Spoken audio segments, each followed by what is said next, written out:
الو. کاگەر بۆرس بەڵێ بفەرمون. زۆر سپاس. ئەو کاتە باش هاوڕێیان و جێگرانی تۆڕی میدیایی جەنگاوەرانی خۆرەتە و هەروەها بینەرانی کە لە فەیسبوک و ئینستاگرام بینەری ئەو شۆی بەرنامەی ئێمەنا هیوامان لە ساغی و سڵامەتی هەموو لایەکتانە. بە خێراتنی ڕێبەری حیزبی دموکراتی کوردستانی ئێران کاگ ئەلبورزی ڕووینتەن دەکەم. ئەو شۆکانە بۆمان دەدوێن لەسەر دوایین پێشهاتەکان لە ڕۆژهەڵات. کاگەر بۆرس ئەگەر ئامادەی تکایە فەرموون شرۆڤەیەکمان بۆ بکەن لەسەر ئەو بابەتە. منیش سەرەتا ڕێز و سڵاوم هەیە. یەک دەخەگەر مەجاڵێکم بدەن بۆی لە ئینستاگرامیش وەسڵ بین. بەڵێ ئەگەر دەرخاستێکیش بۆ مەحتاب خانم بنێری مەمنون دەبن کاگەر بۆرس. هەر ئێستا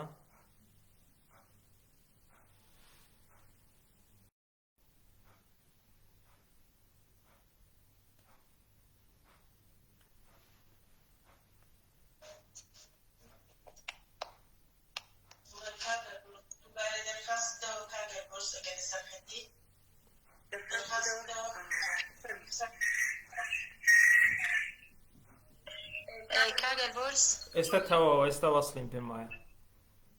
بەڵێ فەرموو کاگەر بۆرس. دیسان دووبارە من سڵاو دەنێرم بۆ هەموو خۆشەویستانی کە ئێستاکەینێ لە ئینستاگرام و فەیسبوک جێگر و بینەری ئێمەنا. من پێشتر باسی بابەتەکەم کردبوو وەلی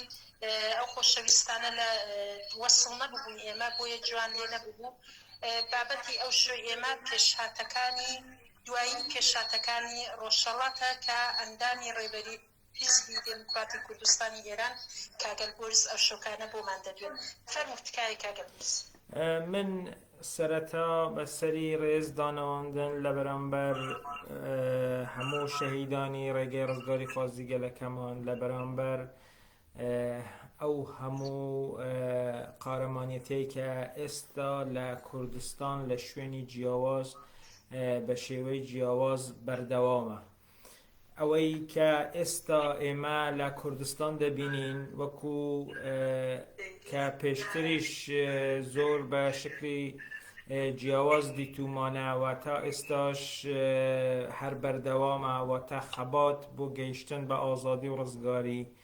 بە لەخۆبردیەکی یەکجار زۆرەوە، بە قارەمانیەتێکی یەکجار زۆرەوە کە بۆتە هۆکارێک بۆ ئەوەی کە شۆڕش بە تەواوی لەسەر پێی خۆی ڕاوەستێت و ڕێژیمێکی درەندەی وەکو ڕێژیمی کۆماری ئیسلامی بە چۆکدا بێنێت. لەو چەند ڕۆژەی ڕابردوودا ڕێژەیەکی زۆر شەهیدمان داوە، ڕێژەیەکی یەکجار زۆر بریندارمان هەیە، ڕێژەیەکی یەکجار زۆر خەڵک گیراوە بە جۆرێک کە ئیتر ئامارەکانیش دەرەقەت نایەن و بەردەوام گۆڕانکاری نوێ ڕوودەدات و ئەو ئامارانەی کە بڵاویش دەکرێتەوە دەردەکەوێت دوایە کە زۆر کەمتر بووە، هەمیشە بەلانی دەستی کەم یعنی ئەوەندە کەس بڵاو دەکرێتەوە. بۆیە ئەوەی کە ئێستا لە ڕۆژهەڵات هەیە ئێمە دەتوانین بە مانای تەواوی وشە بڵێین کە لە خۆبوردیەک قارەمانێتیەک هەروەها خەباتێکی وشیارانە نەتەوەیی لە پێناو خاک و نیشتیماندایە. ئەوە لە خۆڕانەیە، ئەوە هەروە دروست نابیت. ئەو زیندویەی گەلی کورد لە کوردستان، ئەو پشتیوانیەی کە شارەکان لە پشتیوانی یەکتر دەبن، ئەو هەماهەنگیەی کە لە نێوان خەڵکی گەڕەکێک، لە نێوان خەڵکی شارێک و لە نێوان شارەکاندا هەیە، و ئەو کوردستانی بوونەی کە بۆ پشتیوانی خەبات دەبینین بابەتێکە کە جێگەی هەڵوێستە لەسەرکردنە، جێگەی پێزانینە، جێگەی زیاتر شیکردنەوەیە و جێگەی ئەوەیە کە سیاسەتی هەر حیزبولایەنێکی سیاسی بەتایبەتی هێزولایەنە سیاسەکانی ڕۆژهەڵات لەسەر ئەو واقعیەتانەی کە ئێستا لە شەقامەکانی ڕۆژهەڵات هەیە زیاتر دابڕێژێت و زیاتر پێکەوە ئەو هەماهەنگی کە تا ئێستاش زۆر بە باشی هەیە بەردەوام بی. هەر بۆیەش من سەری ڕێزدا دەنوێنم لە بەرامبەر ئەو هەموو قارەمانەتیە بەڕاستی وەسف ناکرێت، یعنی ئێمە کامی بازکەین کامی باز ناکەین. هەر ڤیدیۆیەک، هەر دەنگێک، هەر پەیوەندیەک کە دەگەڵ ئێمە دەگیردرێت، هەر پەیوەندیەک کە ئێمە دەگەڵەوان دەگرین بە هەر شێوازێک کە سەیر دەکەین، هەر یەکێکیان دەکرێت ڕۆمانێکی گەورەی لەسەر بنووسرێت و لەسەری باز بکرێت و لەسەری بگوترێت کە چەندە بە شێوازێکی دەگمەن و نمونانە ئەو خەباتەی خۆیان بەرەو پێش دەبن. هەر بۆیەش وێڕای ئەو هەموو ئازارەی کە بەهۆی هەبوونی ئەو هەموو شەهیدە ئێمە لە چەند ڕۆژی ڕابردوو بەتایبەتی ئەو دۆخەی کە لە جوانڕۆ لە پیرانشار هاتە پێش، لە مەهاباد، لە بۆکان لەوانە هاتە پێش، بەو هەموو ئازارێکی هەمانە لە هەمان کاتیشدا سەد قات زیاتر هەستمان بە گەورەی نەتەوەی خۆمان کردووە، هەستی شانازی ئێمە بە نەتەوەی خۆمان ئەوەندە زۆر بووە کە هیوا و ئومێدێکی لە دڵی نەتەوەی کورد زیندوو کردووە کە بە ئازادی بگات، چونکو ئەو نەتەوەیە ئازایە، ئەو نەتەوەیە کە بەو شێوە ڕەوایە بە دوای مافەکانی خۆیدا هەیە، هیچ ڕەوان نییە کە ژێردەست بمێنیت و دەبێ هەر بە ئازادی بگات. هەر بۆیەش من ئەوە بە یەکێک لەو فاکتەرە هەرە گەورانە و هەرە باشانە و هەرە گرنگانە دەزانم کە ئێمە دەبێت ئومێدی پێبەستین، چونکو ئێمە خاوەن نەتەوەیەکی وین کە ئەو شۆڕشەیان بۆ ماوەی 68 ڕۆژە بەو شێوەیە بەردەوام کردووە. لە پەنا ئەوەشدا کۆماری ئیسلامی بە هیچ شێوەیەک ڕانەوەستەوە. کۆماری ئیسلامی هەروەکو هەمیشەش کە ترسی یەکەم و ترسی ئاخریشی هەر کوردستان بوو، دیسان دەبینین بە هەموو هێزی خۆیەوە هەوڵ دەدات ئەو شۆڕشە لە کوردستان سەرکوت بکات کە ممکن نییە. دەبینین هێرش دەکاتە سەر باشووری کوردستان، دەبینین هێرشی موشەگی و دڕۆنی دەکاتە سەر بنکەکانی هێزولایەنە سیاسیەکان، دەبینین بەردەوام هەڕەشەی ئەوە دەکات کە هێرشی زەمینی دەکات. بەڵام هەمووی ئەو هەڕەشانە و ئەو کردەوانەی کە کۆماری ئیسلامی دەکات نەک لە ڕووی بەهێزیەوە بەڵکو لەو پەڕی لاوازی خۆیەتی. ئێمە لە جوانڕۆ لە پیرانشەر لاوەکانمان لەوە 17 ساڵەکانمان کەمتر زیاتر سینگی خۆیان دەدەنە پێش دۆشکە، پێش قورسترین چەک و ناگەڕێنەوە. لێرەدا سەرکەوتوو کۆماری ئیسلامی نییە، چونکو باوەڕی قوڵی کەسانێک کە دەبێتە هۆی ئەوەی بچن لە بەرامبەر ئەو چەکە قورسانە ڕاوەستن بۆ ئەوەی کە ئەو شۆڕشە بەردەوام بیت لە هەموو چەکێک بەهێزترە و لە کۆتاییشدا ئەوان هەر لە نێو دەبات. هەر بۆیە ئەوەی کە ئێستا کۆماری ئیسلامی لەو پەڕی لاوازی خۆیدا دەکات، نەک ناتوانێت کۆماری ئیسلامی ڕزگار بکات، بەڵکو لە هەر کردەوەیەکی کە دەکات زیاتر بەرەو نەمان دەچێت، زیاتر نەمانی خۆی نزیکتر دەبینێ و دەبینین لە دوای هەر موشەکبارانێک بۆ بنکەکانی هێزولایەنە سیاسەکان خەڵک لە نێوخۆ بە جۆش و خرۆشێکی زیاترەوە دێنە سەر شەقام و شۆڕشەکە بەردەوام دەکەن. ئەوڕۆ زۆربەی هەرە شارەکان دروشمی قەڵای دموکرات ئێرەیە دەگوترێتەوە. پیرانشار موشەکباران دەکەن، جوانڕۆ موشەکباران دەکەن، کرمانشاه موشەکباران دەکەن، ورمێ موشەکباران دەکەن. کوێ دەتوانن لەنێو ئەو هەموو شوێنە، لەنێو ئەو هەموو کوردە ئازایە لەو کوردستانەدا کە ئێوە پێتان وایە ئەگەر بە هێرشێکی موشەگی بۆ هەندێک کەمپی کە ژن و منداڵی لێیە ئەوە دەتوانن بەهێزی خۆتان بسەلمێنن، ئێوە لەو پەڕی لاوازیدان و بەو لاوازی و بەو با بڵێن سەرشۆڕیەوە بەرەو نەمان دەچن. ئێستا باس لەوە دەکرێت کە هەڕەشەکرەوە گویا هێرشی زەمینی دەکرێت. ئەوەی کە بە هێرشی موشەکی چەندین جار دووبارەی کردوێتەوە و هەر جارێکیش بە قارەمانەتی خۆراگری پێشمەرگەکانمان، خەڵکی خۆمان بە ئەو نرخەی کە بۆ ئازادی ڕژاندوومانە شکستێکی زیاتر بە ڕێژیمی کۆماری ئیسلامی گەیشتووە، بە هێرشی زەمینی احتماڵی نەمانی تەواوی کۆماری ئیسلامی هەیە، چونکو ئەو جار ئیتر خەڵک بە تەواوی ئەوە قبول ناکات هەر بۆیەش ئەوەی کە تا ئێستا بەردەوامە بە نرخێکی یەکجار زۆر گران هاتووتە دی دەبێ هەموو لایەکمان بە بەرپرسیارەتیەوە لە بەرامبەری بجوڵینەوە و هەوڵی خۆمان بۆ بەردەوامی پێدانی بخەینەگەر و هەوڵش بدەین تاکتیکی نوێ شێوازی نوێ و بەتایبەتیش بەرفراوانکردنی خۆپێشاندانەکان و هێنانە سەرشەقامی زۆربەی هەرە زۆری شارەکان بۆ ئەوەی کە ئەو هێزەی کۆماری ئیسلامی هەیە لاواز و لاوازتر ببێت نەتوانێت پێشی بە هەموو کوردستان بگرێت ئەوەی کە ئێمە ئێستا دەبیسین دەنگی تفەنگەکانیان دێت بەڵام چۆکیان لەرزاوە ئەوان زۆر ترساون چونکو دەبینێن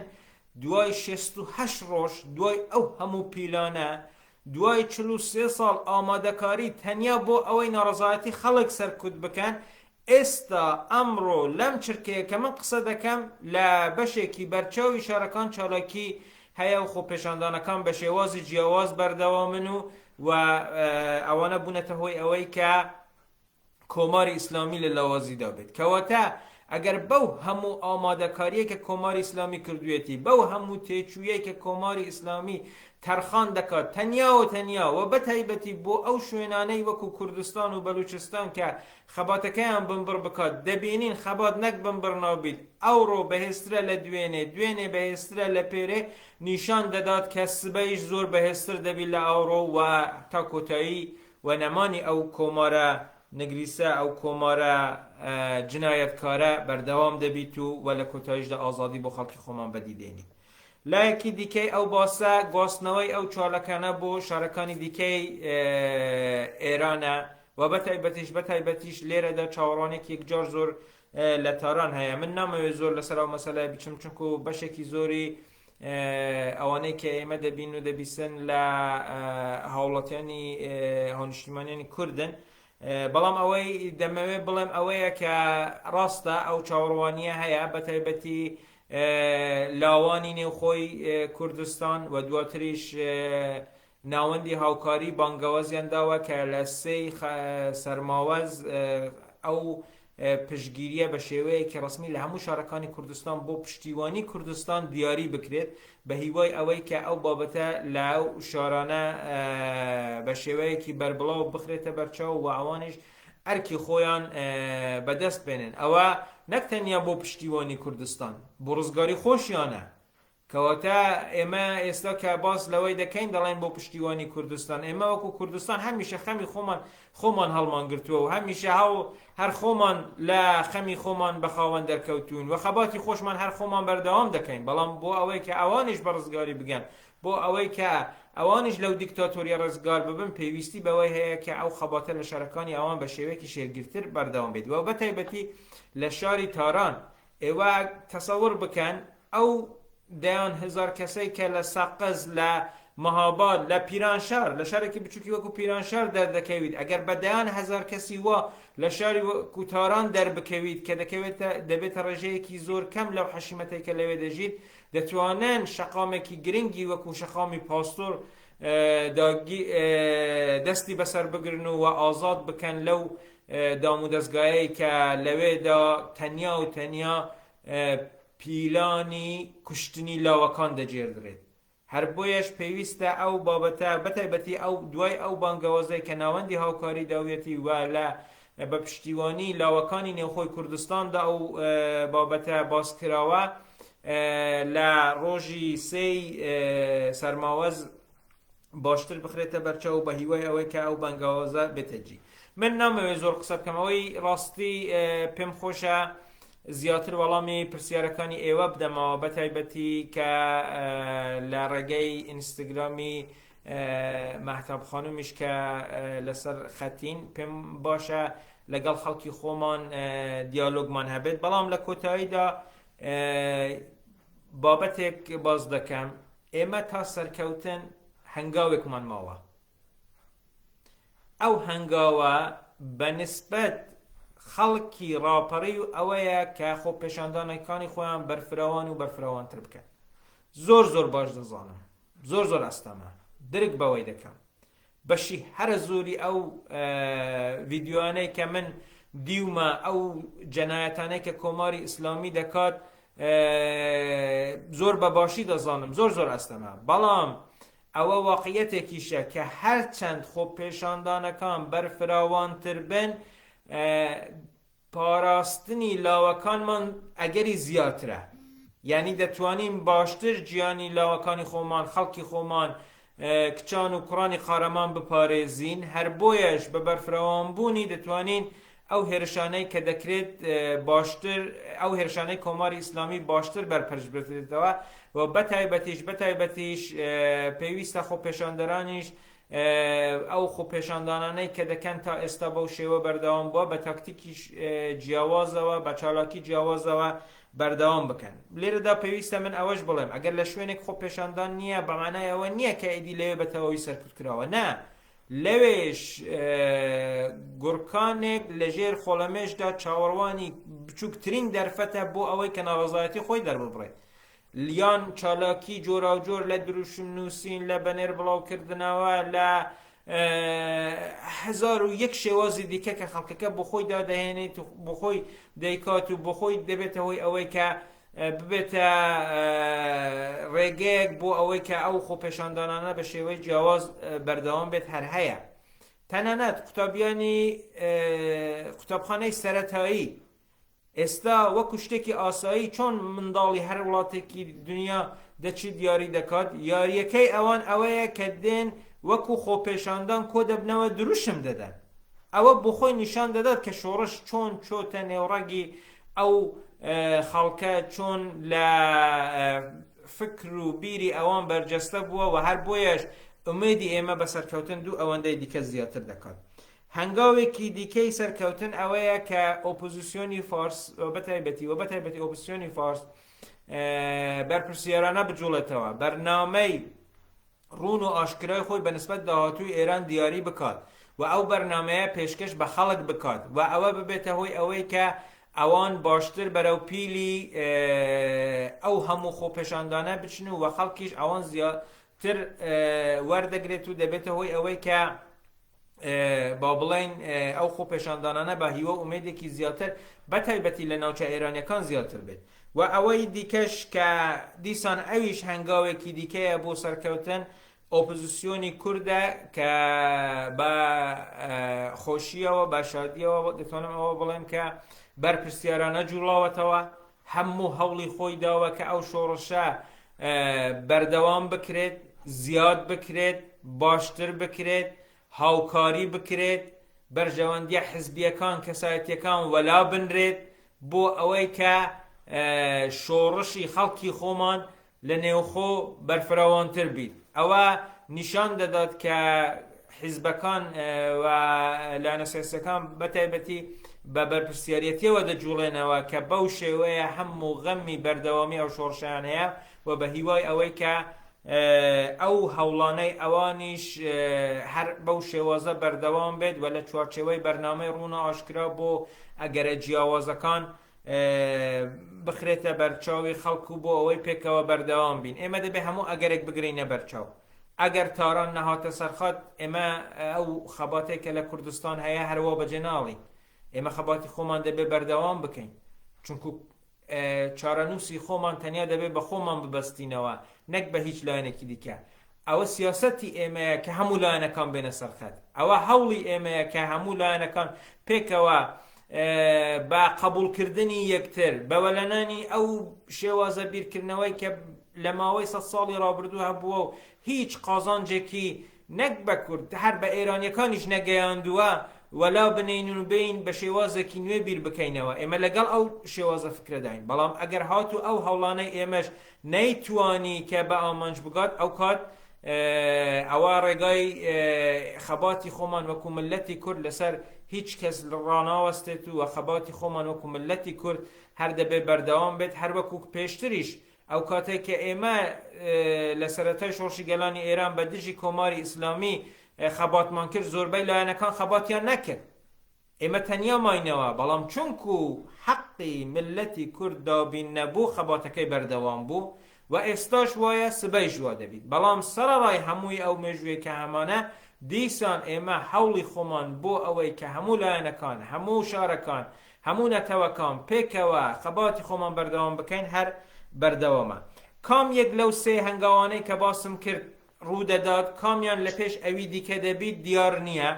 بەڵام هەر یەکێکیان پێویستە، بەڵام یەک ڕاستی هەیە ئایا ڕووداوەکان چاوەڕوانی هەنگاوەکان دەکەن یان نە، ئەوە شتێکی نادیارە. هەر بۆیەش دەبێت وەکو هەمیشە ئامادە بین، وەکو هەمیشە بەردەوام بین، وەکو هەمیشەش خەباتی خۆمان بە باشی بەرەو پێش ببین. ئەوەی کە ئەوڕۆ ڕوودەدات پێش سێمان کەس پێشبینی نەدەکرد،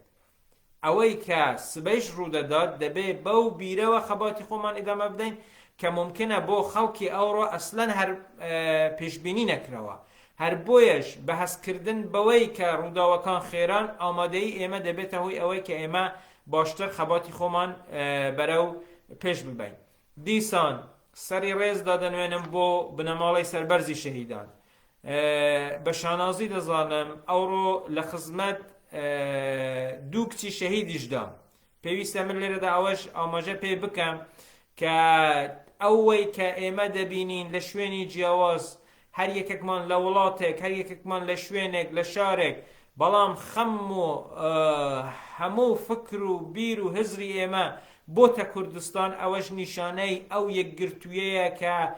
نەتەوەی کورد ئێستا لە ڕۆژهەڵات دروستی کردوویەتی و ئەوەش دەبێتە هۆی ئەوەی کە ئێمە سەرکەوتوو بین و هەر بەو شێوەیەش بەو یەکەتیە بەو پێکەوە بوونە و بە باشترکردنی ئەو پێکەوە بوونەش پێکەوە خەباتی خۆمان بەرەو پێش دەبێت. بۆیە من ئێستا ئامادەم وەڵامی پرسیارەکانی ئێوە بدەمەوە، داوای لێبوردن دەکەم ئەگەر تۆزێک وەختەکەم گرت بن بفەرموون ئەگەر پرسیارەکە بێت. زۆر سپاس کاگەل بۆرس، مەمنون بۆ هەموو تا بەنرخەکانت بەر لەوەی کە من بچمە سەر پرسیارەکانی ئەو شوکانە. من سپاسێکی تایبەت لە جەنابەت دەکەم و ئێمە بنەماڵەی شەهید قەت هەست بەوەمان نەکردو کە بەتەنینە حیزبی دموکرات وەکو شاخێک چاومان لێ کردووە و تاکو حیزبی دموکراتیش هەبێت و ڕۆڵە قارەمانەکانی وەکو ئێوە هەبن، ئێمە قەت ئەحساس بەوە نەکەین کە بۆشاییمان هەیە. زۆر سپاس دەکەم. کاگەل بۆرس دەچینە سەر پرسیاری یەکەم. ئەڵبەتە من ئەو پرسیارم زۆر لە جەنابەت کردووە، وەلی چونکە ئەو ڕۆکانە فاڵۆڤێری مەحتاب خانمیش ئیزافە بوونە و پرسیارێکی زۆرێک لەوانە دەڵێن بۆچی پێشمەرگە نایە بەهانای ئەو خۆ پیشاندەرانە لە ڕۆژهەڵات هەر نەبێ شانەکانی خۆی وەخۆ خات کە ئێمە ئەو هەموو قوربانی نەدەین. یەکەم ڕجا دەکەم یەکەم با من ئەوە باسکەم پێشتریش باسم کردووە، ئێستاش دووبارە دەکەمەوە. پێشمەرگە حزبی دموکرات و هەموو ئەو کەسانێک کە بۆ ئەو خاکوونەتەوەی خەبات دەکەن زیاتر لە هەموو کەسێک حەز دەکەن، یعنی ویستی ئەوانە کە لەگەڵ خەڵکی خۆیان خەباتی خۆیان درێژە پێ بدەن. ئەوەی کە حزب ئێستا لە باشووری کوردستانە شتێک نییە کە هەڵبژاردەی خۆی بیت، ئەوە شتێک نییە کە هەروە بە ئاسانی ڕوویدا بیت، بەڵکو ئەوە بابەتێک بووە کە بەهۆی ئەو هەلومەرجەی کە ڕوویداوە وەزعەتەکە گەیشتوتە ئەوەی، وەگەرنە هەر یەک لە ئێمەمانان ئەگەر ئەو هەلومەرجە نەبا ئێستا لە نێو خۆی وڵاتدا بووین و خەباتی خۆمان پێکەوە دەبردە سەر. بۆیە ئەوەی کە من یان ئەو خەڵکە بەو تامەزرۆیە لە خۆشەویستیان بۆ هێزی پێشمەرگە لە خۆشەویستیان بۆ حزبی دموکرات باز دەکەن، باوەکەن خۆشەویستیەکە لەلایەن حزبی دموکرات و پێشمەرگەوە بۆ ئەوان چەند قەت زیاترە. ئەوەی یەکەمیان. دووهەم بابەتی با بڵێن ئەوەی کە ئێستا ئەو شۆڕشەی کە ئێستا هەیە دوای 68 ڕۆژ یەک ڕاستی هەیە کە خەڵکی ئێمە لە شەقامەکاندا کۆماری ئیسلامی شکست داوە. خەڵکی ئێمە توانیوێتی سەرکەوتنی یەکجار زۆر گەورە لە شەقامەکان بەدەست بێنیت. بۆیە ئێمە چوەکو حزبی دموکرات، چوەکو هێز وڵایەنە سیاسیەکان، چوەکو هێز پێشمەرگەی کوردستان لە بیرماندایە دەبێت چی بکەین بۆ ئەوەی خزمەتی زیاتر بەو حرەکەتە بکەین، بۆ ئەوەی بتوانین ئامانجە سەرەکیەکە کە نەمان و نەهێشتنی کۆماری ئیسلامیە بپێکین. هەر بۆیەش ئەوەی کە پێشمەرگە لێکی دەداتەوە، ئەوەی پێشمەرگە بە قوڵی بیری لێ دەکاتەوە، ئەوەیە کە چۆن بتوانێت زیاتر خزمەت بە و پرۆسەیە بکات. هەر بۆیەش ئەگەر تا ئێستا بە شێوازێک کە خەڵکەکە پێی وایە حرەکەتی نەکردووە یان هیچی نەکردووە یان ئەوە کە من لەو فکرەدەنیم، بەڵام لە پێناو ئەوە بووە کە ئەو شۆڕشە بگاتە ئەو چرکەیە ئێستا و لەو چرکەیە ئێستاش بەردەوام بێت بۆ ئەوەی زۆر لە ئێستا بەرزتر بیت. ئێمە دیتمان سەرەتاش کە ئەو پرسیارە هاتە ئاراوە، تەنانەت دیسان دەڵێم لە ڕووی دڵسۆزیەوە ڕخنەیەکی زۆریش گیرە، بەڵام دوای دیتمان بڕیارەکە بڕیارێکی بەرپرسیارانە بوو و کاری پێشمەرگە کارێکی لەشکریە. پێویست ناکات ئێمە لەسەر لایڤەکان یان لە شوێنی دیکە بەو شێوەیە مەسەلەن باس بکەین، بەڵکو ئەوە کارێکە هێزی پێشمەرگە باشتر دەزانێت، هێزی پێشمەرگە بڕیاری لێ دەدات و هێزی پێشمەرگە بۆ ئەوە دروست بووە کە خزمەتی خەڵکی خۆی بکات. قابلە ئەگەر حرەکەتێک لە خزمەتی خەڵکدا بیر نەکات، باشە هەر ئەو پێشمەرگەیە کە بە هزاران شەهیدی داوە تا ئێستا، پێشمەرگە کەی لە خزمەتکردن لە خەڵکی خۆی سڵبۆتەوە کە ئێستا ئەو شتە ڕوو بدات؟ ئەوە نییە. بۆیە ئێمە دەبێت خەباتی خۆمان بەو شێوەی کە هەیە بەردەوام بکەین و هەوڵی خۆمان بدەین بەو شێوەیە باشتر و بەرفراوانتریش بکەین و خودی ئەو بەرفراوانترکردنانە دەبێتە هۆی ئەوەی کە بەردەوام گۆڕانکاری نوێ ڕوو بدات و لە گۆڕانکاریە نوێیەکانیش بڕیار چ دەبیت ئەوە بابەتێکی دیکەیە و ئەو دەمیدێتە باس. پێم خۆشە ئەوەش بە کورتی بڵێم لە شۆڕشدا یان لە سیاسەتدا هەر کەسێک هەوڵ دەدات لایەنی بەرامبەر بۆ شوێنێک ڕابکێشێت کە تێیدا بەهێزە. لەوانەیە کۆماری ئیسلامی زۆر پێیخۆش بیت ئێستا ببێتە با بڵێن شەڕێکی چەکداری مەحدود و بەو شێوەیە سەرکەوتنی خۆی ڕابگەێنێت، بەڵام لایەنی بەهێزی ئێمە شەقامەکانی کوردستانن، لایەنی بەهێزی ئێمە لاوەکانی نێوخۆی کوردستانن، لایەنی بەهێزی ئێمە هێزی پێشمەرگەیە کە ئەوانیش لەگەڵ خەڵکی خۆیاندان، لایەنی ئێمە ئەو ڕێکخستنەیە کە لە کوردستان هەیە نیشان دەدات کە ئێمە لە نسبەت سەر تاسەر ئێران جیاوازترین، باشترین، ئامادەترین ئەوەی کە دەبینین ئێمە بەو شێوازە بەردەوام لە ڕۆژەوی سیاسی هەموو ئێران و تەنانەت هەموو دنیادان بۆ ئەوەی دەگەڕێتەوە کە پێشمەرگە پێشتر خەباتی کردووە، پێشمەرگە ئەسڵەن وجودی هەیە. دەبینین لە پیرانشار، لە جوانڕۆ، لە ورمێ، لە مەهاباد خۆ پێشاندان دەکرێت درۆنەکان لەسەر بنکەکانی حزبی دموکرات لە کۆی و گێژنیکان دەگەڕێت و بە موشک هێز و لایەنە سیاسیەکان بۆمباردەمان دەکەن. ئەوە شتێکە کە نیشان دەدات ئەو پێکەوەی بوونەی کە ئێمە هەمانە لە پێناو ئەوەی کە ئەو خەباتە باشتر بشتە پێش زۆر زۆر بەهێزە، کەواتە دەبێت بیر لەوە بکەینەوە کە ئەو خەباتەی خۆمان بەو شێوازە کە ئێستا هەیە بەرفراوان و بەرفراوانتر بکەین. سبەی چی ڕوودەدات ئەوە گۆڕانکاریەکان قسە دەکەن و بێگومان ئێمە ڕەساڵەتی مێژووی حزبی دموکرات و ڕەساڵەتی مێژووی هێزی پێشمەرگەی کوردستانیش ئەوە بووە کە خزمەت بە شۆڕشی کوردستان بکات و لە هەر شوێنێک هەر شتێک بە قازانجی بێت هەر ئەوەی کردووە و هەر ئەوەش دەیکات. زۆر سپاس کاگەل بۆرس بە دڵنیاییەوە ئەندامی ڕێبەری ئێمە دەبێ ببوورە کاگەل بۆرسەوە مەحتابی خوشکم کەمێک تەمەرکوزی تێکدام هاتە ئێرە ببوورە داوای لێبوورەکەم دووکات دەکەمەوە خواهش دەکەم. دەمهەویست ئەوە بڵێم ئێمە نەتەوەی کورد دەبی باوەڕمان بە ڕێبەرایەتی حیزب هەبێت، دەبێ باوەڕمان پیان هەبێ کە ئەوان باشترینەکانیان بۆ ئێمە دەوێ و ئەوەی کە لە بەرژەوەندی گەل و نیشتیماندایە دڵنیا بن هاوڕێیانی خۆشەویست حیزبی دموکراتی کوردستانی ئێران دەریغی نەکردو و ناشیکە. دەچینە سەر پرسیارێکی دیکە کاگەل بۆرس، هەروەکو هەمومان ئاگادارین پێم وابێ ئەو بوو ئیتحادیەی پارلەمانی ئوروپا نمایندەکانی لێدوانیاندا و هەموو لێدوانەکانیش بە دژی ڕژیمی جمهوری ئیسلامی بوو و ئەو جنایەتانەی کە لەو دوو مانگە کە ڕژیمی جمهوری ئیسلامی دەگەڵ خەڵکەکەی خۆی کردووە مەحکوم کرا، گرتنی زیندانیانی سیاسی یا بڕینەوەی ئێحدام بۆ زیندانیانی سیاسی و هەروەها کوشتنی خەڵک لەسەر شەقامەکان و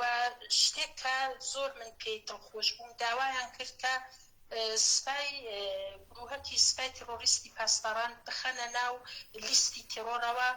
و سفارەتخانەکانی جمهوری ئیسلامی لە وڵاتانی ئوروپایی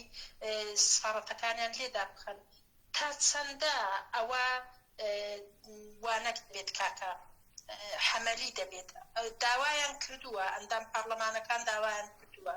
تا چەندە حەمەلی دەبێ و ئەگەر حەمەلی بێ چه کۆمەکێک دەکا بە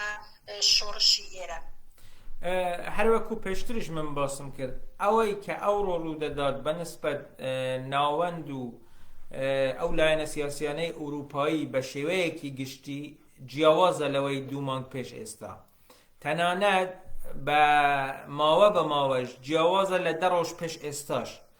هەر کە دێت و ئەو داواکاری ئەوانە بۆ مەحکومکردنی ئەو کارانەی کە کۆماری ئیسلامی دەکات زیاتر و زیاتر دەبیت تەنانەت لە دوایین هەڵوێستدا پارلەمانی ئوروپا بەرەو ئەوەی ڕۆیش کە پەیوەندیەکانی خۆی دەگەڵ کۆماری ئیسلامی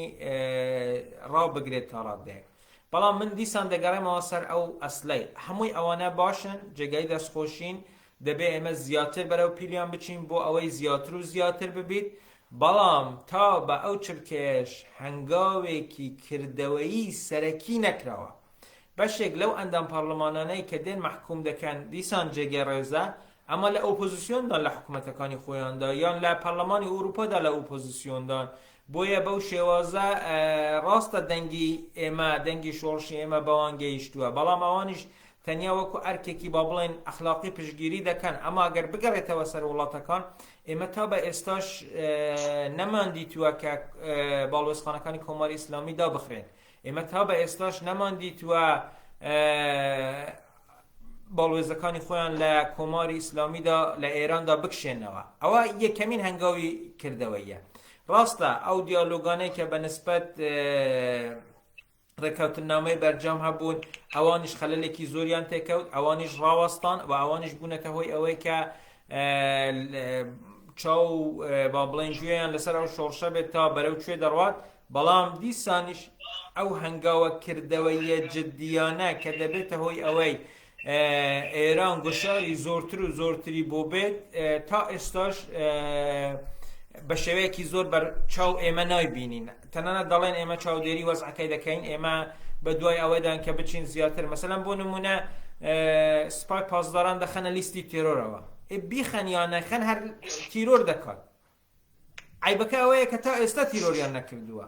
بۆ نمونە ئەندام پارلەمانێک ئەوڕۆ قسەی دەکرد دەیکوت ئێمە 43 ساڵە لە خەودا بووین باشە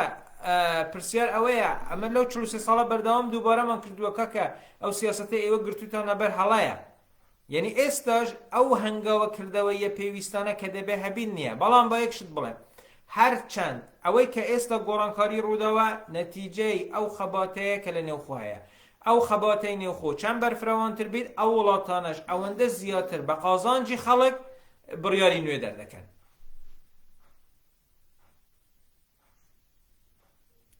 منیرە خانم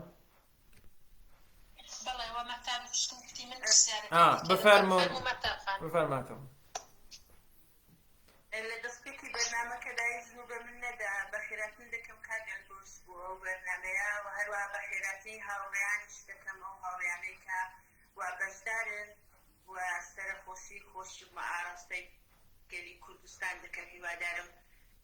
شەهیدەکانمان خێریان بە فیڕۆنە تێ هەرچەند کە بە فیڕۆنان تێ و ڕێگایان درێژەی هەیە شۆڕشی ئێمەش هەتا سەرکەوتنی یەکجاری درێژەی هەیە من خۆم پرسیاری هاوڕێیەک بوو موسیقی دیارە دوو پرسیاری کردبوو دویانم لێ بوون بۆ هەرچەنگەڕان نەمدیتەوە پرسیاری کردووە دەڵێ ئایا حیزبی دێموکرات چەک دەنێرێتەوە بۆ نێو خۆی من زۆر سپاسی ئەو هاوڕێ بەڕێزە و خۆشەویستە دەکەم بە تایبەتی لە نێو خۆیان لە دوورەوە وێڕای ڕێز و احترامم دەستی خەباتی دەکوشم و بە هیوای ئەوەی کە هەرچی زووتر یەکتر ببینینەوە. ئەوانە شتایەک نین کە لە لایڤەکان باس بکرێن کە چی دەکرێت لە ڕووی لەشکریەوە، بۆیە ئێمە باسی ئەو بابەتانە ناکەین، بەڵام لەسەر ئەو بابەتە من یەکشت دەمەوێت بڵێم کە حیزبی دموکرات حیزبی کۆمەڵانی خەڵکە لە نێوخۆی کوردستان و زیاتر لە هەموو کەسێکیش نزیکە لە خەڵکی خۆی و زیاتر لە هەموو کەسێکیش گوێ لە خەڵکی خۆی دەگرێت و بێگومان ئەو داخواز و ئەو ویستانەی وی بە گوێی حیزب گەیشتووە و ئەوە حیزب لە کات و ساتی جیاواز و پێویستدا بڕیاری خۆی لەسەر دەدات. من دیسان ڕێز و سڵاوم هەیە بۆ ئەو بەڕێزە هەر سەرکەوتوو بێت.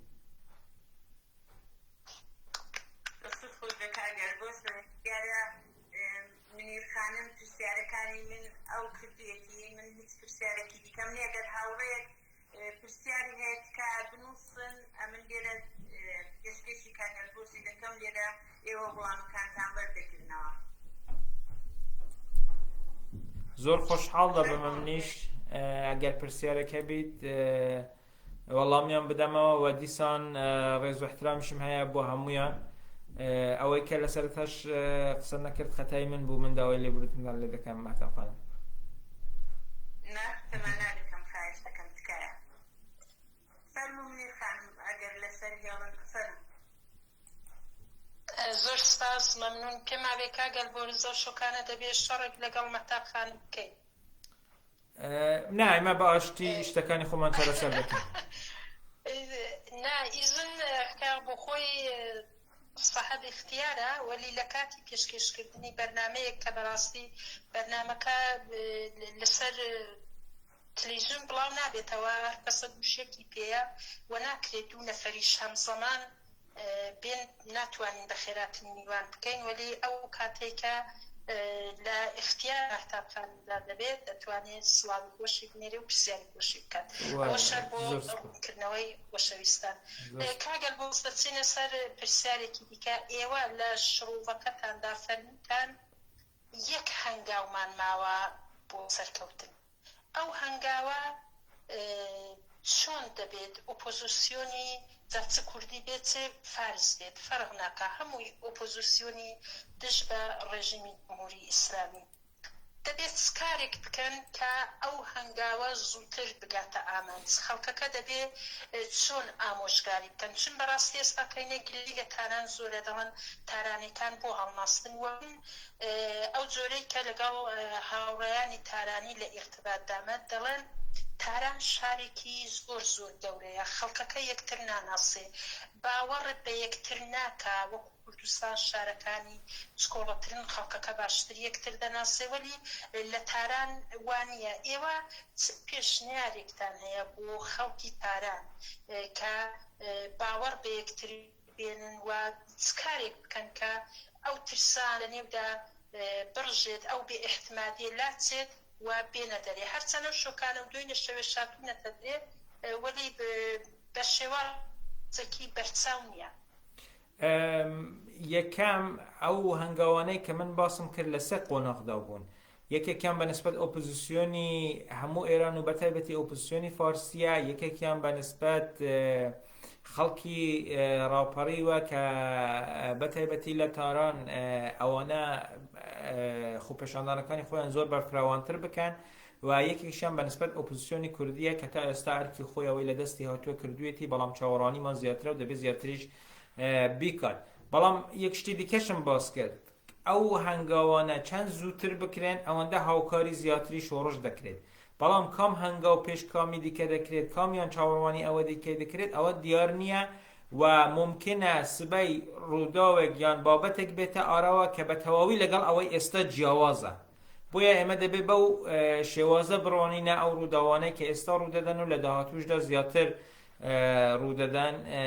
دەبێت بەو شێوازە بڕوانین. ئەوەی کە بەنسبەت تاران کە کوێتی ئێمە ئەو من پێمان نییە ئەوە بیانوێکی زۆر باش بیت، ئەلبەتە من دەرکی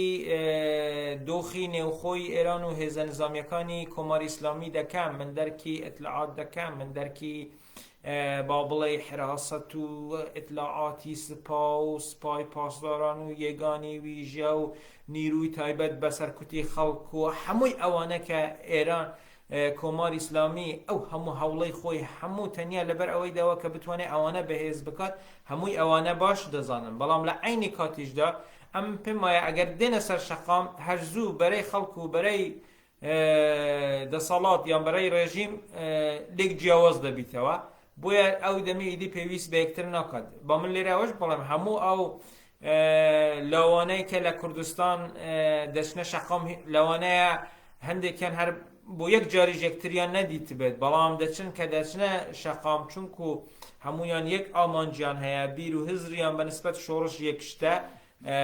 یەکتر دەبیننەوە و لەگەڵ یەکتریش خەباتێکی زۆر قارەمانانە بەردەوام دەکەن. ئێمە چەند ڕۆژ لە پێشدا جیاوازی لە نێوان بنەماڵەی شەهیدان ناکرێت، جیاوازی لە نێوان بریندارەکان ناکرێت، جیاوازی لە نێوان دایکەکان، جیاوازی لە نێوان کوڕی خۆی و کوڕی ئەوی دیکە ناکات کە دێتە شەقام هەمویان بە یەخۆی دەزانێت. ئەو هەستە کە دەبێتە هۆی ئەوەی پێکەوە بوونمان باشتر هەبیت لە کوردستان زیاترە، بۆیە بۆتە ئەگەری ئەوەی کە ئێمە لە کوردستان باشتر بینە سەر شەقام و باشتر ئەو شۆڕشە بەرەو پێش بەرین، ئەوە نەک بەو مانایە کە دەبی یەکتر بناسین، هەر بۆیە ئەوە بابەتێک نییە. بەڵام ئەو شتە لە تارانیش هەر ڕوو دەدات. یعنی ئێستا با بڵێین ڕۆژانە لە زانکۆی شەریف، لە زانکۆکانی دیکە خۆپێشاندان هەیە، جیا لە خۆپێشاندان بە شێوازی جیاواز، یعنی خەڵکەکە بە هەر هێمایەک بە هەر سامبولێک دەهەوێت نیشان بدات کە بە دژی ئەو ڕێژیمەیە. هەمووی ئەوانە هەیە، ئەوە بە معنە نییە کە نەبی، بەڵام هەرچی زووتر یەکگرتنێک پێکەوەبوونێک کە بتوانێت خۆپێشاندانی سەدان هزار کەسی لە شارە گەورەکان ڕێک بخات، زووتر ئەو ڕێژیمە بەرەو نەمان دەبات و قوربانی کەمترمان دەبیت. و ئەوە پێویستە تارانیەکان پێشتر خۆی خۆشیان لەبەر خۆشیان ئەو شتە لەبەر نەزەر بگرن، نەک زیاتر با بڵێن ئەوە بکەینە بابەتێک بکاون لەبەر کوردستان و ئێمە نازانم لەبەر تاران، نە، لەبەر خۆی خۆشیان، چونکە ئەگەر کۆماری ئیسلامی نەمێنێ هەمویان استفادەی لێ دەکەن. دقیقاً وایە کاکە، ئەگەر ئەو شۆڕشە کە ئێمە دڵنیاین بەو هەموو ئازایەتیە، بەو هەموو شەهیدەی کە دراوە ئاشڕوونە ئێمە سەر دەکەوین، وەلی ئەگەر 1% بێت 1% ئەو شۆڕشە سەر دەکەوێت، هەر ئێمەی کورد تێدا چوومان نابێت. یعنی تەواوی شارەکانی ئێران ئەو دوژمنە وا هار دەبێت، وا بەردەبێتە گیانی خەڵک کە ینی ئەسن جبران ناکرێتەوە. جا بۆیە ئێمە دەبێ هەر جۆرێک بێ، هەر جۆرێک بێ ئەو شۆڕشە بگەێنینە بە ئامانج، وەکو دایکێک کە منداڵ بە دنیا دێنێ. دایکێک کاتێک کە منداڵ بە دنیا دێنێ، نۆمان کە زەحمەتی چێشاوە لە کاتێک کە بە دنیای دێنێ، حتا ئەگەر گیانی خۆشی لە پێناو بدات ناگەڕێتەوە. ئێستا شۆڕشی ئێران وای لێ هاتوو بەڕاستی. ئێمە ڕێگا سەختەکانمان لە نیوەش زۆرتر بڕیوە و بە هیچ شێوازێک ئێمە نابێ بگەڕێنەوە و دەبێ ئەو شۆڕشە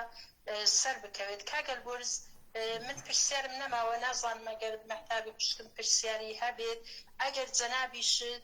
پرسیارێک کە پێت خۆش بوو ئێمە لێت بکەین و لێمان نەکردووی، فەرموو تریبوون لە اختیارتدایە لە خزمەتتدا. هەم قشکە مەحتاپم جەناب. هاوڕێک دیارە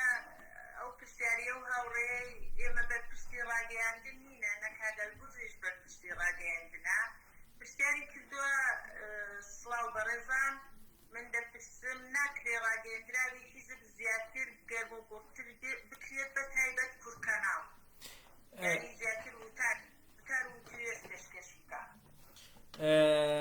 زۆر سپاسیە و برابەرەزەش دەکەم. ڕاگەاندنی حیزب ئێستا بە بڵێن ئەوانیش بە قارەمانێتێکی یەکجار زۆرەوە پێشمەرگەکان پرسنلی ئەو ڕاگەاندنە کار دەکەن. ئەوان بە هەموو شێوەیەک لە هەوڵی ئەوەدان کە ببنە دەنگ و ڕەنگی شۆڕش و دەنگ و ڕەنگی خەڵک بە باشترین شێوە بگوازنەوە و لە هەمان کاتیشدا دەنگ و ڕەنگی با بڵێن هێزولایەنە سیاسەکانیش بە خەڵک بگەێنن ئەوەی کە تا ئێستا کراوە لەو دۆخەی کە هەیە چونکو لە بیرمان نەچیت ئەوان بەردەوام لەژێر هەڕەشەی موشکباران و تۆپباراندان و بە شێوەی جیاواز کار دەکەن دەبێ ئێمە درک بە و وەزعەتەی ئەوانیش بکەن ئەوان کاری زۆر باشیان کردووە بەڵام ئەوە دەکرێت بەرچاو بگرێت من حتمما پێشنیارەکانی ئەو بەڕێزەش دەگەێنم بە هاوڕێیانی بەڕێزی ڕاگەیاندن و دڵنیاشم لە بەرچاو دەگرن ڕاستە پێم وایە ڕاگەاندنی ئێمەش گەرموگوڕە بەڵام گەرموگوڕی نێوخۆی شۆڕش خەڵکەکەمان تا ئاستێکی یەکجار زۆر بەرزە هەر ئەو ویستش لەسەر ئەو ئەساسە سەرچاوی گرتووە بۆیە من پێشنیاری بەڕێزیان حتمما دەگەێنمە هاوڕێیانی بەڕێزی ڕاگەیاندن و دەستخۆشیش لە ڕاگەیاندنی حیزب و کورد کاناڵ دەکەم کە بەو شێوازە کار دەکەن و بەردەوام ماندوونە ناسانە لە دۆخی جیاوازدا هەموو هەوڵیان ئەوەیە کە دەنگی خەڵک بن هەر ئەوڕۆ دوێنێش و تەنانەت پێشتریش بە چەندین جار بەردەوام لەژێر هێرشی سایبەری کۆماری ئیسلامیدایە دەستگا ڕاگەیاندنی حیزب دەیان هەوێ بە هەموو شێوەیەک ئەو دەنگ و ڕەنگەی کە خۆی بە دەنگ و ڕەنگی خەڵکی ڕۆژهەڵاتیش دەزانێت نەمێنێ هەر بۆیە بەو شێوە هێرش دەکرێتە سەر بەڵام بە خۆشیەوە بە هەوڵ و تێکۆشانی ئەو هاوڕێیانە تا ئێستا بەردەوامە زۆر سپاس کاگەلبۆز زۆر سپاس بۆی کە وەختی خۆت بۆ ئێمە سەرخان کرد بۆ هاوڕێیان بەداخەوە هاوڕێیانی نێوخۆ زۆر لەسەر هێڵ نینە پێم وابێ ئەوان ئینتێرنێتیان پچڕاوە ئەو هاوڕێیان من ئەو لایفەم زۆرتر لەبەرەو هاوڕێیانی لای خۆ بوو هەوڵیان دابوو کە بێنە سەرخەت بەڵام بەداخەوە ڕەنگە هێڵیان پچڕا بێ و نێتیان دەبێت لەبەروەی ئێمە سپاس دەکەین پرسیارێکی ئەگەر ئیجازەت بێ بە ئەبن هەیە باسی ئەوە هەیە لەناو خەڵکدا دەڵێن تاران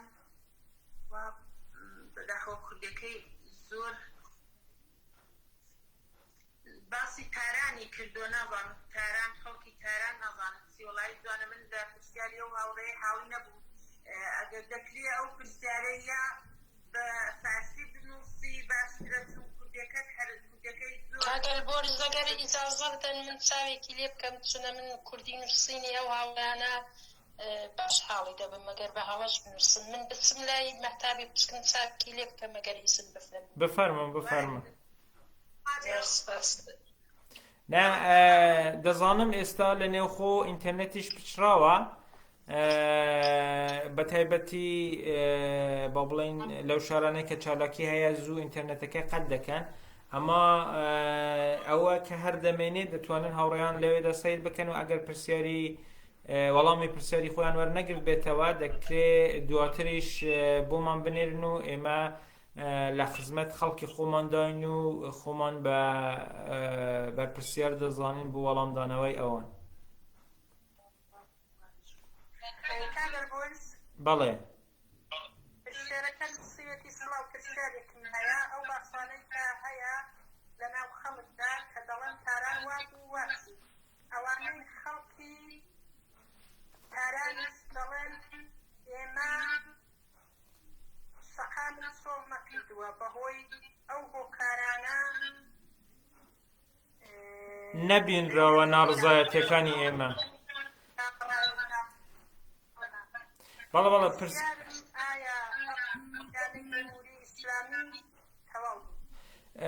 ئەو مەبەستی ئەوەی من لە پرسیارەکەی ئەو تێگەیشتم پرسیارەکەوی ئەوەیە کە خەڵکی تاران دەڵێ ئێمە ڕازاتی خۆمان ڕانەگرتووە ئێمە هەر بەردەوامین بەڵام ئەوەی ئێمە باس ناکرێت دواتریش ئەوە شتێکە کە زیاتر وەکو پیلانی کۆماری ئیسلامی بێتە بەرچاو کە شوێنێک چاوەڕوانی شوێنێک بکات یەکەم کۆماری ئیسلامی هەر زۆر هەوڵ دەدات کە ئەوەی لە کوردستان هەیە جیا بکاتەوە لەوەی کە لە ئێراندا هەیە و بۆ ئەوەش هەوڵی یەکجار زۆر داوە پرۆپاگەندای یەکجار زۆر دەکات کە ئەوەی لە کوردستان هەیە شتێکی دیکەیە پەیوەندی بەوە نییە کە لە تاران هەیە بەڵام ئەوەی ڕاستێکە کە هەموو لایەک نەمانی ئەو ڕێژیمەدا نەمانی ئەو ڕێژیمەیان دەوێت و هەوڵ دەدەن بۆ ئەوەی کە ئەو ڕێژیمە لەسەر کار نەمێنێت بۆیە ئەوە یەکێک لە پیلانەکانی کۆماری ئیسلامیە کە دەبێت لە بەرچاو بگرێت دوو ئەمن باسیشم کرد کوتم ئەوەی کە ئێمە لە تاران چاوەڕوانی دەکەین زیاتر بە حکمی ئەوەی کە پایتەختە بە حکمی ئەوەی کە حەشیمەتێکی زۆری خەڵک چەند ملیۆنی خەڵک تێدا دەژیت ئەوەیە کە خۆپێشاندانی بەرفراوانی گەورە گەورە وەکو مەسەلەن خۆپێشاندانی سەدان هەزار کەسی لەوێ بکرێت ئەگەر ئەوەش نەکرابێت معنای ئەوە نییە کە لەوێ ناڕزایەتی نییە نە ناڕزایەتی بە شێوازی جۆرە و جۆر بەردەوامە ئێستا هەر دوو چرکە شەقامێک ببەسرێت دەبێتە خۆپێشاندان لە هەموو شوێنەکان بەو شێوەیە تەنانەت لە بەشێک لەو شوێنانەی کە خەڵک دەرفەتێک بەدەست دێنن 5 نەفەر 10 نەفەر 20 نەفەر 100 نەفەر کۆ دەبنەوە یەکسەر دەست بەوەی دەکەن کە خۆپێشاندانەکان هەبێت بۆیە هەیە بەڵام پێویستە بەرفراوانتر بیت بۆ ئەوەی کە ئامانجی خۆی بە تەواوی بپێکێت و بۆ ئەوەی بتوانیت بە قوربانیەکی کەمتر بتوانین ئەو شۆڕشە بەرەو سەرکەوتن ببین و دیسانیش کوتم ئەوەی لە کوردستاندا هەیە ئێمە هیچ کات لەسەر تاران ڕانەوەستاوین ئێمە لەو 43 ساڵی ڕابردوودا هیچ کات خەباتی خۆمان ڕانەگرتووە ئێمە لەو 43 ساڵی ڕابردوودا بەردەوام لە هەر کاتێک کە دەرفەتێک بۆمان هات بێتە پێش هەوڵمانداوە و دەرفەتە بەکاربێنین دەرفەتمان بۆ نەهات بێتە پێش هەوڵمانداوە دەرفەت بخڵقێنین ئەوەی کە دەبینین ئێستا هێزی پێشمەرگەی کوردستان حیزب لایەنە سیاسەکان درێژە بە خەباتی خۆیان دەدەن نیشانەی ئەوەیە کە ئەو خەڵکە لە خەبات بە دژی ئەو کۆماری ئیسلامیە ڕانەوەستەوە جا ئەوە کاریگەری زیاتر دانەوە لەسەر دۆخەکە و ئەوەی کە ئێستاش کراوە کاریگەری لەسەر داهاتوو دەبێت و زیاتریش دەبێت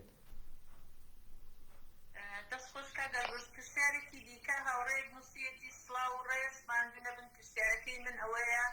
لەم بارودۆخەی کە بەڕوونی لەم بارودۆخەدا کە بەڕوونی دەبینین کورد شەهید دەداوە شارەکانی ناوەندی ئێران هەڵوێستێکی وەهایان هەیە لەم کاتەدا کورد دەبێت چ بکات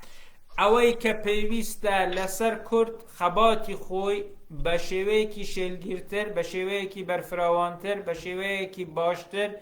بەو شێوازەی کە تا ئێرە هێناومانە کە زۆر نمونە و دەگمەنە بەردەوام بکەین دیسان ئەوەی کە من لە سەرەتاش کوتم ئەوەی کە ئێمە بۆ ئازادی خۆمان دەکەین بۆ ڕزگاری خۆمان دەکەین شتێک نییە کە تەنیا پەیوەندی بە ئەو خۆپێشاندانانەی ئەو دواییە هەبیت ئێمە نەک 43 ساڵی ڕابردوو لە دژی کۆماری ئیسلامی بەڵکو لە مێژووی نزیکەی 8 حیزبی دموکرات بە دژی ڕێژیمی پێشووی شاهنشاهیش بەڵکو پێشەویش لە هەموو شۆڕشەکاندا بەردەوام خەباتمان کردووە بۆ ئەوەی کە ئازاد و ڕزگار بین ئێستاش خەباتی خۆمان بەردەوام دەکەین و من هیوا ئومێدێکی یەکجار زۆرم بە خەڵکی خۆمان هەیە و من ئەو هێزەی کە لەو خەڵکەدا دەبینم زۆر زۆر بەهێزترە لە هێزی کۆماری ئیسلامی هەر بۆیەش ئەو خەباتە دەبێت بە هەموو شێوەیەک تا ئەو شوێنەی کە ئیمکانی هەبی تا ئەو شوێنەی کە دەکرێت بە شێوازی جۆرە و جۆر بەردەوام بێت بۆ ئەوەی بتوانین مافەکانمان بەدەست بێنین و دڵنیاشم ئەوە هەر چۆن لە ڕۆژی یەکەم کە کاریگەری دانا لەسەر شوێنەکانی دیکەی ئێرانیش هاتنە سەر خەت و ئێستا شۆڕش بۆتە ڕۆژەوی ئێران و لە هەموو شوێنەکانی دنیاش باسی ئەو ناڕزایەتیان نەدەکرێت ئەوەی ئێستا لە کوردستانیش دەکرێت کاریگەری هەر دەبێت و وە لە داهاتووشدا بەردەوام دەبێت و ئەگەر داماننا هەر تاران نەهاتە سەر خەت یان حتا تاران سبەی بە دژی خەڵکی کوردستان جوڵاوە خۆی ئێمە خەباتی خۆمان بۆ ملەتی دیکە ناکەین ئێمە خەباتی خۆمان بۆ ملەتی خۆمان دەکەین و بەردەوام دەکەین ئێستا هەوڵی ئێمە ئەوەیە کە هەموو لایەک پێکەوە بینە سەر خەت و بەردەوام بکەین ئەگەر ئەوە کرا زۆر باشترە و قوربانی کەمتر دەبێت و سەرکەوتن بە زووتری مسۆگەرتر دەبێت ئەگەر ئەوە نا ئێمە خەباتی خۆمان بەردەوام دەکەین و دڵنیاشم سەر دەکەوین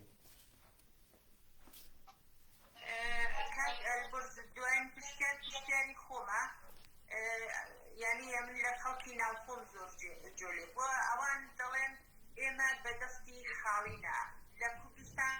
بەداخەوە ئێمە جاشمان هەیە جاشەکان بێ ئەوەی کە بێ هیچ تاوانێک ئێستا بۆ مثال ئەو شۆکانە لە شاری خانێ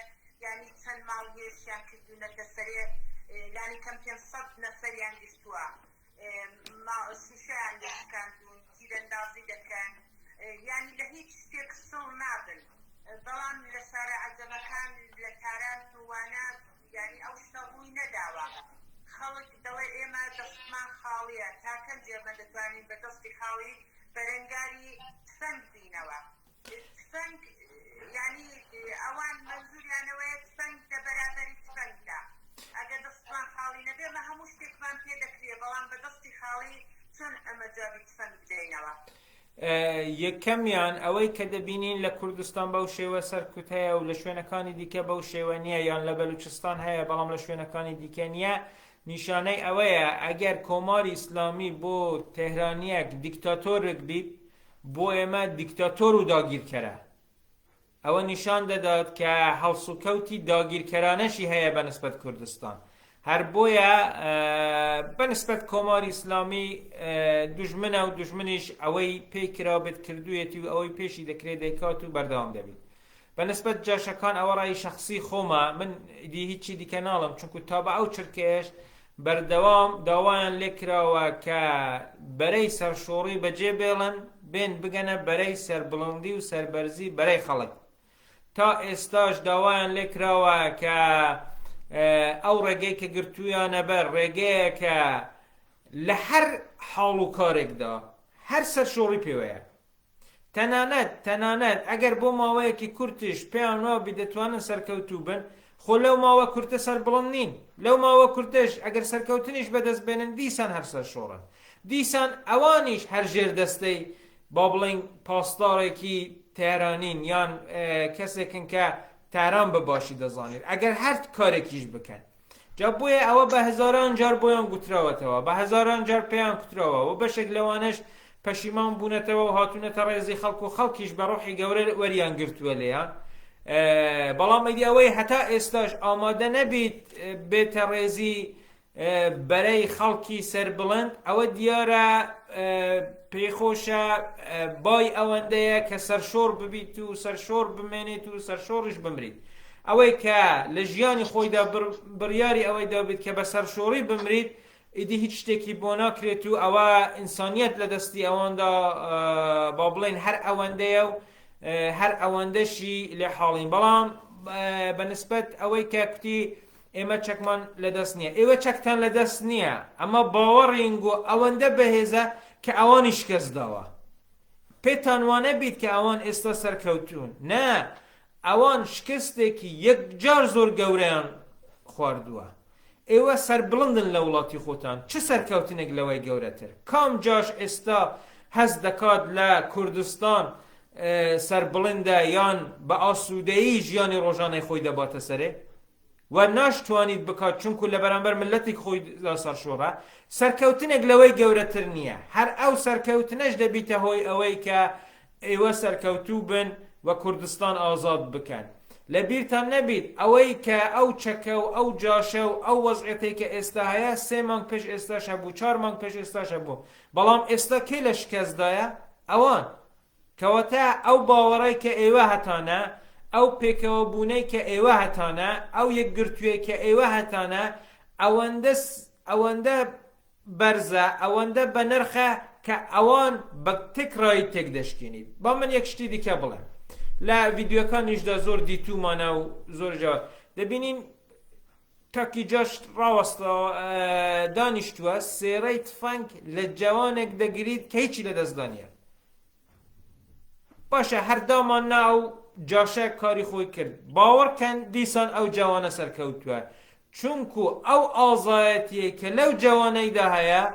نەک لە جاشدان نییە لە تێکڕای کۆماری جمهوری ئیسلامیدا نییە بۆیە ئێمە سەری ڕێزدا دەنوێنین بۆ ئەو خەباتە و ئەو خۆ پێشاندانانە هەروەکو کوتم چونکو ئێمە لە شەقامدا سەرکەوتوو بووینە چونکو ئێمە لە شەقامدا شۆڕشمان گەیاندۆتە شوێنێک کە ئێستا باسی ڕۆژی پارلمانی ئوروپا پارلمانی وڵاتەکانی دیکە شۆڕشی کوردستانە وەزعی کوردستانە وەزیری خارجەی ئەمریکا دێت تویت لێ دەدات بۆ ئەوەی دەڵێ ئێمە نیگەرانی وەزعی شاری مەهاباتین و بەدەیان شتی دیکەش کە ڕوو دەدات نیشان دەدات شۆڕشی ئێوە گەیشتۆتە ئاستێک کە لە دنیادا باسی دەکرێت و ئەگەر بەو شێوەیە بە بەرفراوانی زیاتر بەردەوام بیت بە دڵنیاییەوە سەرکەوتنی زیاترش بەدەست دێنیت بۆیە بیر و باوەڕتان چەکێکی بەرزە لە بەرامبەر ئەو ڕێژیمە و هەر سەر دەکەویت ستۆری شەهیدەکان دەبینین هەر یەکێکی بۆ خۆی چیرۆکەکە ئەوەی ئەو لەوەی کە نووسی بووی ورەتان بەرز بیت سەرخۆشیم نەگەرەکە ئاگاتان لە دایکم بیت ئەوە گەورەترین چەکە ئەو چەکەیە کە ڕێژیمە دیکتاتۆرەکان دەڕوخێنێ چونکو تا ئەو کاتەی باوەڕی ئازادی خوازی لە نێو خەڵکدا هەبیت ڕێژیم ناتوانێت ئیسراحەت بکات و بەردەوام بەرەو نەمان دەچیت بۆ جاشەکانیش دوو بەرە هەیە بەرەی سەر بڵندی خەڵک بەرەی سەر شۆڕی دوژمن جا کامیان هەڵدەبژێرن شایانی خۆیانە و پیرۆزیان بیت کاگەلبۆز بەسە و دیارە لای درەنگە بەیانێ دەبێت سمەکارێش ئاخرین پرسیار هاوڕێیەک نووسیوەتی ئەگەری ئەوە هەیە کە بەرێک بۆ ئێران بە تەواوی دروست بکرێت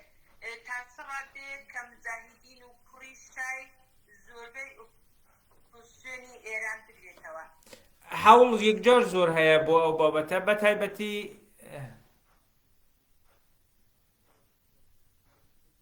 کاگەلبۆرس پێم وایە قەتە بوو من لێرە وەڵامی دەدەمەوە هاوڕێیان دەتوانن ئەو ڤیدیۆیە کە دواتر لە تۆڕی جەنگاوەرانی خۆرەکە و دادەنرێت ببین و وەڵامی خۆیان لەوێ وەرگرنەوە بە کورتیش وەڵنەوە هاو بەڵێ کاگەلبۆرس یەک دقە بزان دەڵێت چی دادا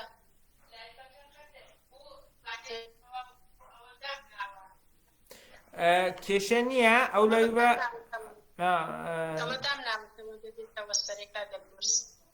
یعنی وەسڵ بمەوە بەڵێ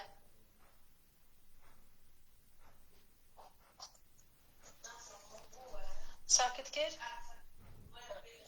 ئەدەڵە بێتەوە سەرێت چاکم کردووە کاکە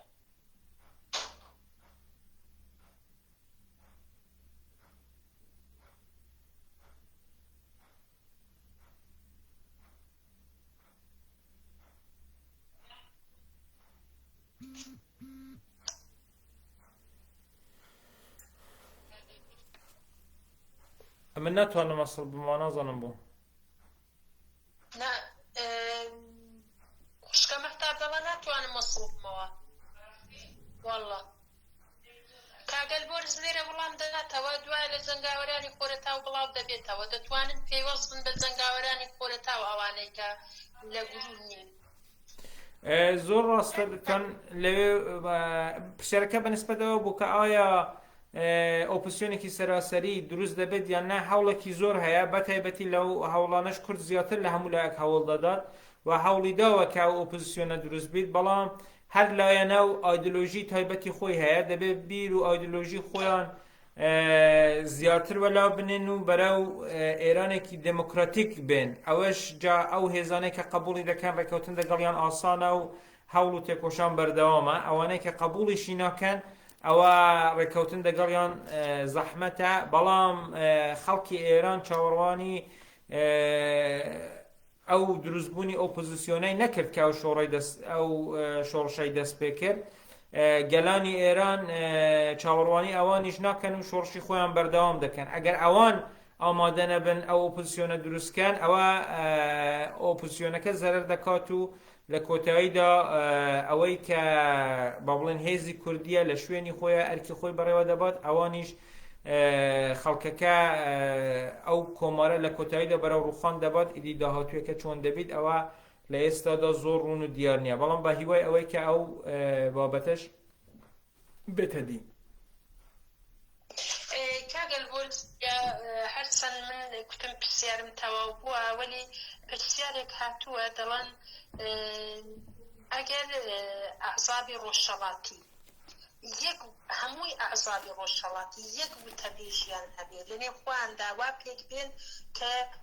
بە یەک وتەبێژ بچن داوای مافی کورد بکەن ئایا ئەوە بۆی هەیە کە ئۆپۆزیس ئەعزابی کوردی ئەوە پێک کە یەک وتەبێژیان هەبێت جارە یەکەم ئەوەی کە ناوەندی هاوکاری هەیە ئەوە شتێکی یەکجار زۆر باشە پشتر ناوەندی هاوکاری با بڵێن 4 هێز بوون ئێستا بوونەتە 2 هێز چونکو دموکراتیەکە و کۆمەڵاش بوو بە یەک ئەوەش دەبێتە هۆی ئەوەی کە یەکگرتوویەکی زیاتر دروست ببیت ئەوانەی ناوەندی هاوکاری کتویانە ئێمە هیچ خەتێکی سوور بۆ هیچ هێزولایانی دیکەشمان نییە هێزولایەنەکان دیکە ڕۆژهەڵاتیش دەتوانن بچن ببن بەشێک لەوە بێگومان ئەوانە کە دەچنە دەرەوە ژیان لە شوێنی دیکە ئاگاداری یەکترن و مەکانیزمی ئەوەی کە چۆن داوا بکەن ئەوەش هەر هەیە و نییە کە ئاگاداری یەکتر نەبن و با بڵێن شتەکانیان لێک دوور بێت و هەوڵەکانی ناوەندی هاوکاریش بۆ پتەوکردنی کاروبارەکەی خۆشیان هەر بەردەوامە و ئەوان بەردەوام لە کار و تێکۆشاندان ئەوەی ئێستا کە ئێمە دەبینین بەشی زۆری بانگەوازەکان بانگەواز واتە هەڵوێست بەیاننامەکان ینی هەڵوێستی سیاسی ئەوانە لە ڕێگەی ناوەندی هاوکاریەوە دەدرێت ئەوە نیشانەی هاودەنگبوونیەتی بۆیە ئێمە دەبێت ئەو هاودەنگبوونە بە نرخ وەربگرین و هەوڵی باشترکردنی بدەین و شتێکی پیرۆزی تا ئێستا هەیە بەڵام لە داهاتوودا زۆر لەوەی ئێستاش هەیە باشتر و باشتریش دەبیت چونکو هیچ ڕێگەیەکی دیکەمان نییە بەتایبەتی ئێمە کە خەڵکی خۆمان دەبینین ئەوە یەکگرتووانە خەبات دەکات ئێمەش یەکگرتووانە خەباتی خۆمان بەردەوام دەکەین هەر بژی کاگەل بۆرز زۆر سپاس کە ئەو شۆکانە کاتی بە نرخی خۆت بۆ ئێمەدانا هیوای سەرکەوتن بۆ گەلەکەمان کە بەڕاستی شایستەی باشترینەکانن گەلی کورد سەرخۆشی خۆمان لە هەموو بنەماڵە شەهیدەکان شەهیدانی نوێی ڕێگای ڕزگاری و ئازادی کوردستانەکەمان دەکەین زۆر سپاس کە کاتی بە نرخی خۆدە شۆکانە بۆ تۆڕی میدیایی جەنگاوەرانی خۆرەتا و هەروەها لە فەیسبوک و ئینستاگرامیش هاوڕێیان کە تا کۆتایی بەرنامە لەگەڵمانمانەوە دەستخۆشیان لێ دەکەین بە هیوای سەرکەوتنی هەرچی زووتری گەلی کورد زۆر زۆر سپاس بۆ ئێوە منیش سپاسی ئێوە دەکەم و هیوای سەرکەوتن بۆ خەباتی گەلەکەمان دەخوازم و هەرها ئێوەش سەرکەوتو بن زۆر زۆر سپاس بۆ ئێوە هەر هەبن زۆر سپاس هەر بژی کاکە